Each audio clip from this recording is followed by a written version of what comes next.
दर्शकों को दिखा रहे हैं जहां पर प्रधानमंत्री इस वक्त बंजारा विरासत नगाड़ा म्यूजियम में प्रधानमंत्री पहुंच चुके हैं, जैसा कि अब से कुछ देर पहले हमारे संवाददाता ने भी बताया। और सीधे तौर पर जो बंजारा विरासत है उसको बचाने के लिए और जो नई जनरेशन आ रही है उस तक पहुंचाने के लिए इस म्यूजियम को बनाया गया है।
और ये तस्वीरें इस वक्त आपको दिखा रहे हैं जहां पर प्रधानमंत्री ने बंजारा विरासत म्यूजियम का उद्घाटन किया है। और अब ये म्यूजियम आम जन के लिए भी आज से खोल दिया जाएगा।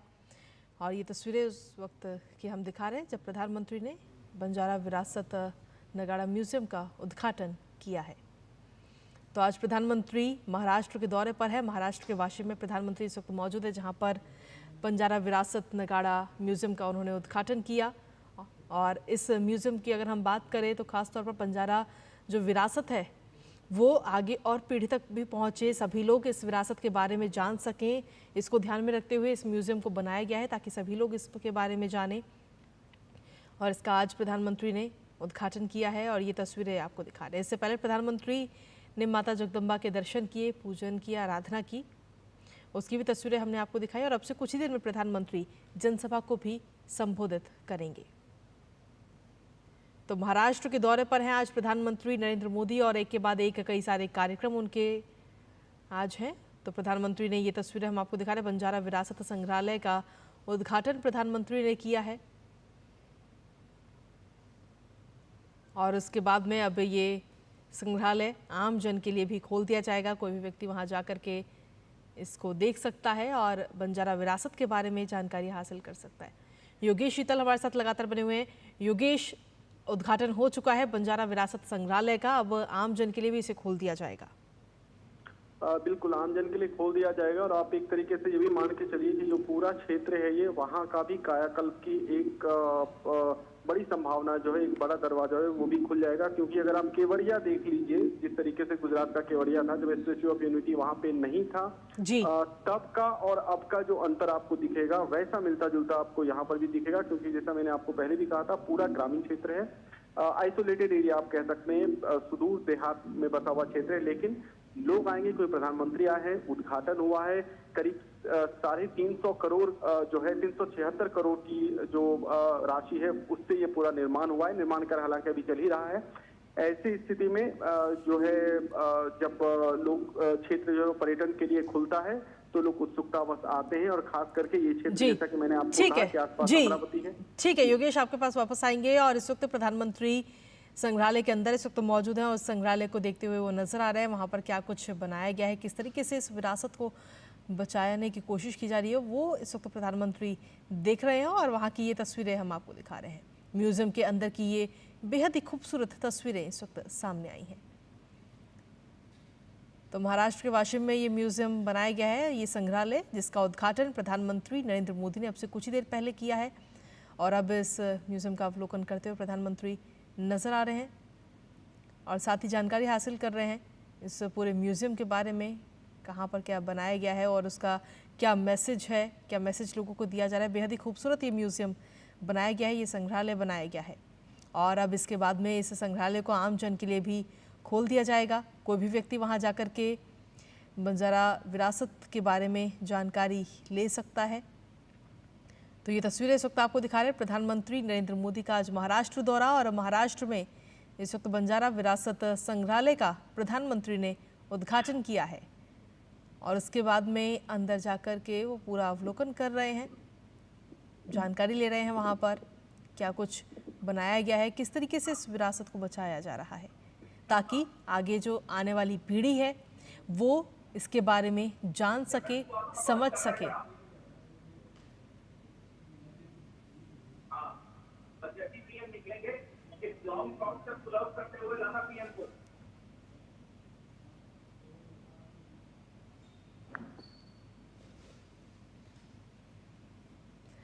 तो ये तस्वीरें इस वक्त आपको दिखा रहे हैं बंजारा विरासत संग्रहालय की, जिसका अब से कुछ ही देर पहले प्रधानमंत्री ने उद्घाटन किया है।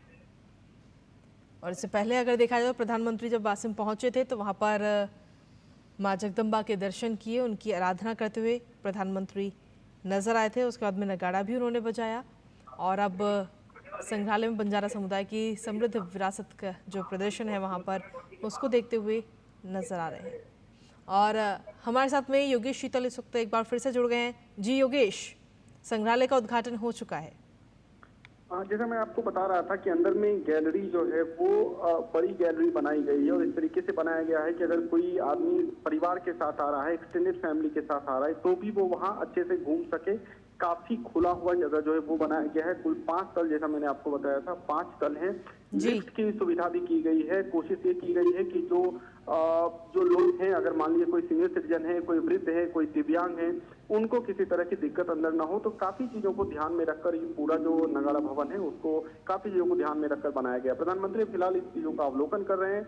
अभी वो जैसा मैंने आपसे कहा था, अलग अलग तल पर जाएंगे, देखेंगे कहाँ पर क्या चीजें हैं जो कि वहाँ पे बनाई गई है। डिजिटल चीजों का ज्यादा जो है प्रदर्शन वो यहाँ पर बेसिकली किया गया है। काफी चीजें डिजिटल स्वरूप में यहाँ पर रखी गई है, मसलन जो मूवीज हैं या फिर जो डॉक्यूमेंट्रीज टाइप की चीजें हैं वो भी डिस्प्ले के लिए रखी गई हैं, बहुत छोटे तौर पर, कि छोटे आप कह सकते हैं कि जो लोग देखना चाहें कि किस तरीके क्रमिक विकास इनका कैसे हुआ, इनकी स्थिति पहले कैसी थी, अभी कैसी है, क्या करते थे पहले, अभी क्या करते थे, किन संसाधनों का उपयोग लाते थे, मवेशियों का इस्तेमाल कैसे किया जाता था, व्यापार कैसे होता था। तो हर चीज की एक झलकी जो है, एक प्रतिबिंब आप कह सकते हैं, वो यहाँ पर नगारा भवन के अंदर में वो इस तरीके से लगाया गया है कि जो भी यहाँ पर आए अच्छी तरीके से जागरूक होकर जाए, किसी तरीके का इग्नोरेंस या किसी तरीके का वो नहीं रहे कि इस बारे में ये नहीं जान सके, वो नहीं जान सके। कंप्लीट 360 डिग्री जो है वो नॉलेज जो है वो यहाँ पर मिल सके, ऐसा इन्होंने यहाँ पर बनाया गया है। तो फिलहाल प्रधानमंत्री इस चीज का अवलोकन करें, उसके बाद प्रधानमंत्री यहाँ से अगले कार्यक्रम के लिए प्रस्थान करेंगे। जी, इसके अंदर की हम तस्वीरें देख पा रहे हैं और काफी अच्छे से लाइटिंग के जरिए भी समझाने की कोशिश की गई है बंजारा विरासत के बारे में। बिल्कुल, ऐसा जो ऑडियो विजुअल है ये कई जगह लेजर शो जो है वो भी किया जाता है। यहाँ पर मैं आपको बता रहा था, इसके बाहर एक लेजर शो भी एक तरीके से किया गया है, जिसमें कि तिरंगा झंडा जो है, भारत का जो राष्ट्रीय ध्वज है, उसको भी बाहर में, जो ये पूरा नगारा भवन के बाहर जो है वहां पर उसको रिफ्लेक्ट किया गया था। रात के समय में ये चीजें और अच्छी लगती है। कई ऐसे जगह है जहां पर आजकल लेजर चीजें शुरू हुई है, मतलब अगर आप मुंबई में देख लीजिए तो जो पैंटा वाली सीलिंग है वहां पर लेजर शो हमने देखा है, जो केवड़िया है वहां पर देखा है, कई जगहों पर वो चीजें होती है, उस चीज को यहाँ पर भी रखा गया है। मतलब कोशिश ये की गई है कि भले ये ग्रामीण इलाका हो, भले ही ये शहर से काफी दूर हो, लेकिन जो सुविधाएं यहाँ पर की गई, जिस तरीके का सेटअप यहाँ पर किया गया है, उसमें किसी तरह की कमी ना रह जाए, तो उसका जो है विशेष तौर पर ध्यान रखा गया है। जो डिजिटल टीम है इसके द्वारा, और एक डेडिकेटेड टीम यहाँ पर ऑलरेडी रहती है जो कि इस चीज को मेंटेन करती है, और वो कई सारी टीमों के कोऑर्डिनेट से ये बना है। जैसा मैंने आपको कहा कि सरकार ने काफी करीब 376 करोड़ रुपए की पूंजी से ये पूरा ये नगारा भवन बना है। इसके अंदर काफी सारी चीजें हैं, और इसकी जो कनेक्टिविटी अगर मैं आपको बताऊं तो जो वाशिम है वहां से इसकी सीधे कनेक्टिविटी है। जो समृद्धि महामार्ग है, बाला साहब ठाकरे समृद्धि महामार्ग, वहां से जो है डायरेक्ट कनेक्टिविटी है। नजदीक का हवाई अड्डा नागपुर हवाई अड्डा, अगर कोई आना चाहे तो नागपुर हवाई अड्डा पे उतर के और वो वहां से डायरेक्ट यहाँ पर आ सकते। जी बिल्कुल, वहाँ कैसे पहुंचा जाए ये तो आपने बताया, लेकिन साथ ही अगर देखा है तो महाराष्ट्र में कई सारे ऐसे पर्यटन स्थल है जहाँ जिनको लोग देखना चाहते हैं, और अब आगे आने वाले समय में ये म्यूजियम भी उसी सूची में शामिल हो जाएगा। बिल्कुल, अगर आप महाराष्ट्र की बात करें तो पूरा सह्याद्री का जो क्षेत्र है, अगर आप अलग अलग क्षेत्र की बात करें, अगर आप कोकण की बात करें तो रत्नागिरी, सिंधुदुर्ग, रायगढ़, ये यहाँ पर काफी चीजें हैं जहाँ पर लोग घूम सकते हैं। अगर आप पश्चिमी महाराष्ट्र की बात करें तो पुणे, सोलापुर, सांगली, ये जो पूरा क्षेत्र है, सतारा का जो भी क्षेत्र है, वहाँ कई ऐसी चीजें जो देखने लायक है। इसी तरह अगर आप नॉर्थ महाराष्ट्र जाए, खानदेश जाए, मराठवाड़ा जाए, विदर्भ जाए, कई जगह ऐसी चीजें। महाराष्ट्र में कुल 3 ज्योतिर्लिंग है, जो 12 ज्योतिर्लिंग है देश में, उन्हें 3 ज्योतिर्लिंग जो है वो है महाराष्ट्र में। तो कई ऐसी चीजें हैं जो महाराष्ट्र में देखने लायक है, लोग दूर दूर से देखने के लिए आते हैं। ये जो नगारा भवन है ये अब उस सूची में भी शामिल हो जाएगा, जहाँ पे पर्यटक आएंगे, घूमेंगे, देखेंगे, समय बिताएंगे और फिर चीजों से अवगत होंगे, नई चीजें जानेंगे, बंजारा कम्युनिटी को जानेंगे, नजदीक से समझ पाएंगे विरासत कैसी थी, क्या क्या चीजें वो उपयोग में लाते थे, उनका पूरा इतिहास कैसा रहा, संघर्ष कैसा रहा, जो धीरे धीरे वो आधुनिक युग में आए तो इस बीच में उनका जो पूरा संघर्ष था ये कैसा था, इनमें क्या क्या पड़ाव रहे, महत्वपूर्ण लैंडमार्क क्या क्या रहा। तो आपको एक तरीके से ओवरऑल जो है अवेयर होने का बहुत बड़ा मौका जो है वो मिलेगा यहाँ आने के बाद। जी योगेश, ये तो बात रही इस म्यूजियम की, लेकिन अब आगे आने वाले समय में राजनीति पर इसका किस तरीके का असर पड़ता हुआ हमें दिख सकता है? क्योंकि अगर देखा जाए तो महाराष्ट्र में राजनीतिक शक्ति के रूप में इस समाज की हमेशा गिनती होती नजर आई है।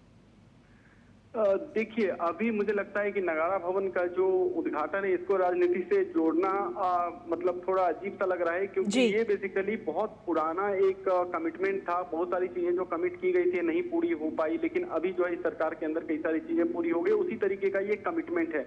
इसलिए इसको मुझे लगता है वोट ट्रांजेक्शन से या वोट ट्रांसलेशन से जोड़ना थोड़ा अजीब सी बात है। लेकिन अगर आप समुदाय इन पर्टिकुलर अगर आप समुदाय की बात करें तो समुदाय का जो इन्फ्लुएंस है, पर्टिकुलर जो मैंने आपको कंस्टिट्यूंसी बताया, करीब 40 से ज्यादा कंस्टिट्यूंसी है, विधानसभा क्षेत्र की मैं बात कर रहा हूँ, जहां पर इस समुदाय के ज्यादा वोटर्स हैं, उन पर इसका प्रत्यक्ष अप्रत्यक्ष प्रभाव जरूर पड़ेगा। क्योंकि ये जो प्रॉमिस आप करते हैं अपने लोगों से, फिर वो प्रॉमिस को आप बाद में पूरी करते हैं, तो एक विश्वास जो बॉन्डिंग होता है वो बनता है, और वो बॉन्डिंग कहीं ना कहीं ऐसे कार्यक्रमों के बाद वो बॉन्डिंग और मजबूत होता है। अब ये मजबूती वोट में कितनी परिणत हो पाती है ये तो खैर वक्त ही बता पाएगा, क्योंकि मुझे लगता है कि अब जो भाषण का दौर चलेगा उनमें जो विपक्षी है वो भी अपनी कुछ बात रखेंगे, जो सत्ता पक्ष के लोग हैं वो भी अपनी कुछ बात रखेंगे, जो समुदाय है वो उन सब चीजों का अवलोकन करेगा, समीक्षा करेगा, समझेगा, फिर उसके बाद अपना भरोसा जिस भी तरफ जाता है उसको वोट के रूप में वो देगा। तो ये मुझे लगता है एक बहुत बड़ी प्रक्रिया होती है, और इस तरीके के कार्यक्रम असर जरूर डालते हैं, लेकिन कई ऐसे कार्यक्रम हमने देखे भी हैं जो कार्यक्रम हुए हैं लेकिन उसका असर जो है वो कई बार जो है उस हिसाब से नहीं रहा जैसी अपेक्षा की जाती है। तो बहुत सारी चीजें जो है वो अभी आने वाले समय मुझे बताएगी, इसलिए मुझे लगता है कि इसका अभी फिलहाल पॉलिटिकल चीज से जोड़ना कि ये नगाड़ा भवन का पॉलिटिकल इंप्लीकेशन क्या होगा, ये मुझे लगता है कि ये कैलकुलेट करना थोड़ा मुश्किल है अभी। जी योगेश, प्रधानमंत्री अब से कुछ ही देर में सभा स्थल भी पहुंचने वाले हैं, तो वहां पर अगर देखा जाए तो वो अपनी इस आज की सभा में किन किन बातों का जिक्र लोगों के सामने कर सकते हैं? देखिए, जो सबसे बड़ी बात रहेगी वो रहेगी किसान सम्मान निधि की, क्योंकि जैसा मैंने आपसे कहा कि 18 किस्त जो है वो रिलीज करने वाले हैं, और ये पूरा एरिया है एग्रीकल्चरल एरिया है। सोयाबीन की फसल हो, कपास की हो, तुर दाल की हो, मूंग दाल की हो, मूंग की फसल हो, चना की पैदावार हो, वो यहाँ पर बड़े पैमाने पर होती है। गेहूं, ज्वार, बाजरा, ये जो एग्रीकल्चरल पूरा एरिया ही कृषि का एरिया है। तो यहाँ पर जो है प्रधानमंत्री जब बोलेंगे तो निश्चित तौर पर कृषि को लेकर सरकार की तरफ से क्या क्या किए गए, एनिमल हस्बेंड्री को लेकर क्या क्या किए गए, पशुपालन को लेकर सरकार की तरफ से क्या किए गए, डेयरी को लेकर क्या क्या किए गए, तो इन सब चीजों में सरकार की जो उपलब्धियां रही है या फिर सरकार जो आगे करना चाह रही हो, सरकार की जो रूपरेखा है, जो सरकार का पूरा प्लानिंग है आने वाले सालों के लिए, ऐसे समय में जब विकसित भारत की परिकल्पना लेकर सरकार चल रही है, उनपे किसानों का, युवाओं का, महिलाओं का, वृद्धों का कितना बेसिकली कंट्रीब्यूशन रहेगा, उन सब चीजों को मुझे लगता है हाईलाइट करेंगे ही करेंगे। लेकिन इसके साथ वैसे समुदाय जो कि या तो ओबीसी में आ रहे हैं, जो एससी में है, एसटी में, क्योंकि अगर बंजारा समुदाय की बात कीजिए तो कुछ राज्य ऐसे हैं जहां पर ये अनुसूचित जनजाति में आते हैं, कुछ राज्य ऐसे हैं जहां पर ये ओबीसी में आ रहे हैं। तो अलग अलग जो कास्ट का इक्वेशन है, क्योंकि इनकी भी बहुत लंबे समय से कुछ डिमांड रही है, उस डिमांड को लेकर क्या प्रधानमंत्री कुछ बोलते हैं प्रधानमंत्री उन सब डिमांड को लेकर, तो मुझे लगता है कि उस पर भी नजर देगी प्रधानमंत्री किन सब चीजों का जिक्र जो है वो अभी इस वक्त करते हैं। क्योंकि महाराष्ट्र, जैसा आपने भी कहा, महाराष्ट्र में चुनाव कभी भी घोषणा चुनाव की हो सकती है। ऐसे समय में इस बात का विशेष तौर पर ध्यान दिया जाएगा कि जो कम्युनिटी है उनकी जो जरूरतें हैं, जो उनकी मांगे अब तक रही हैं, जो लंबित रही हो, उनको लेकर प्रधानमंत्री कुछ बोले, क्योंकि उस वक्त मंच पर राज्य के उप मुख्यमंत्री, मुख्यमंत्री दोनों रहेंगे। तो ऐसे समय में काफी लोग वेट में है, वेट एंड वॉच की सिचुएशन है कि प्रधानमंत्री क्या बोलते हैं। जी अगर देखा जाए तो प्रधानमंत्री के इस दौरे में एक बात और बेहद खास और अहम है, क्योंकि प्रधानमंत्री ने जहां एक तरफ विकास को बढ़ावा दे रहे हैं, विकास की जो रफ्तार है वो तेज हो रही है, वहीं दूसरी तरफ अपनी संस्कृति और विरासत को बचाने की बात भी प्रधानमंत्री लगातार कहते हैं और इस बात पर जोर भी देते हैं कि अपनी संस्कृति से आप जुड़े रहिए, अपनी विरासत को संभाल के रखिए। देखिए, विकास भी और विरासत भी, ये प्रधानमंत्री के शब्द हैं जो उन्होंने किसी मौके पर कहा था, और ये चीजें काफी दूर तक गई थी, हेडलाइंस बनी थी ये चीजें जब उन्होंने कहा था विकास भी और विरासत भी। और आपने काफी रिलेवेंट चीजें एकदम बिल्कुल सही समय पे आपने इस शब्द का जिक्र किया है। विकास भी और विरासत भी का एक बहुत बड़ा जो आप कह सकते हैं कि वानगी जो है वो यहाँ पर हम लोग देख रहे हैं। विकास और विरासत, एक तो यहाँ की विरासत जो है वो सुरक्षित हो गई, संरक्षित हो गई, वो दूर तक जाएगी। साथ में क्योंकि ऐसे क्षेत्र में कुछ चीजें हुई है तो उसका जो प्रभाव है आसपास के क्षेत्र में, यहाँ पर लोग आएंगे तो लोगों के स्टे के लिए जो यात्री निवास है उनको अपग्रेड किया जाएगा, होटल्स बनेंगे तो छोटे छोटे जो रेहड़ी पटरी हो या छोटे दुकान हो, व्यवसायी हो, छोटे से बड़े स्तर पर वो होगा। ट्रांसपोर्टेशन की सुविधाएं जो है वो और मजबूत होगी, अतिरिक्त गाड़ियां यहाँ पे आएंगी, तो छोटे मोटे जो चाहे वो ई रिक्शा वाले हों या कार वाले हों, कैब वाले हों, उनकी संख्या यहाँ पर बढ़ेगी। तो विकास ऑटोमेटिक होगा। अगर कहीं पर टूरिज्म सेक्टर, इसका सबसे अच्छा उदाहरण जो मैंने आपसे कहा कि वो गुजरात का केवड़िया सबसे अच्छा उदाहरण है कि किस तरीके से ग्रीनफील्ड प्रोजेक्ट अगर आता है कहीं पर, तो ग्रीनफील्ड प्रोजेक्ट कितनी सारी चीजों को अपने साथ लेकर आता है, पूरा का पूरा एक अर्थव्यवस्था, एक मॉडल वहां पर तैयार होता है। तो कुल मिलाकर यहाँ पर भी विकास और विरासत भी का एक बहुत अच्छा नमूना जो है वो यहाँ पर भी होगा आने वाले दिनों में, ऐसी हम उम्मीद कर सकते हैं। जी, अगर देखा जाए तो सबसे पहले प्रधानमंत्री आज मां जगदम्बा के दर्शन करने के लिए पहुंचे थे, वहां पर पूजन करते हुए नजर आए थे। इस मंदिर का क्या कुछ इतिहास है, उसके बारे में आपसे जानना चाहेंगे योगेश। देखिए, ये मंदिर जो है बेसिकली काशी माना जाता है। यहाँ का जो बंजारा कम्युनिटी का है, वहाँ का काशी माना जाता है, जो पोहरा देवी श्राइन है, और पोहरा देवी के नाम पे ये गांव है। जगदम्बा मंदिर जो है यहाँ का काफी प्रसिद्ध है। रेलेवेंस की अगर बात करें तो एक समय जो है ऐसा जो संत, जैसा मैंने आपसे कहा था कि संत दो समाधि पर भी गए थे, तो संत सेवालाल और संत रामराव महाराज, ऐसा माना जाता है कि उनको मां जगदम्बा ने दर्शन दिए थे। जो अगर महत्ता की बात करें तो महत्ता यही है कि उनको मां जगदम्बा ने दर्शन किए थे और उनको कहा था कि आप इस समुदाय को बहुत आगे लेकर जाओगे, आप इस समुदाय का विकास करोगे और आप इस समुदाय के विकास का वाहक बनोगे। ये जो है, ये जानकारी जो है वो हमें यहाँ पर मिली है। और चूंकि मां जगदम्बा के दर्शन से ये पूरी चीजें शुरू होती है, तो ये चीजें उसके बाद यहाँ से आगे बढ़ी और पूरे क्षेत्र का विकास के साथ साथ वो इसको काफी आगे लेके गए। मैं आपको एक चीज का जिक्र यहाँ पर और करूंगा कि भारत में कई ऐसे मंदिर हैं। अगर पुणे की, अगर आप डगरू सेठ गणपति की बात कीजिए, तो डगरू सेठ गणपति में भी इससे मिली जुली कहानी है कि डगरू सेठ जो है वो हलवाई थे वहां पर, और उनको जो है गणपति ने इस तरीके की बात कही थी सपने में।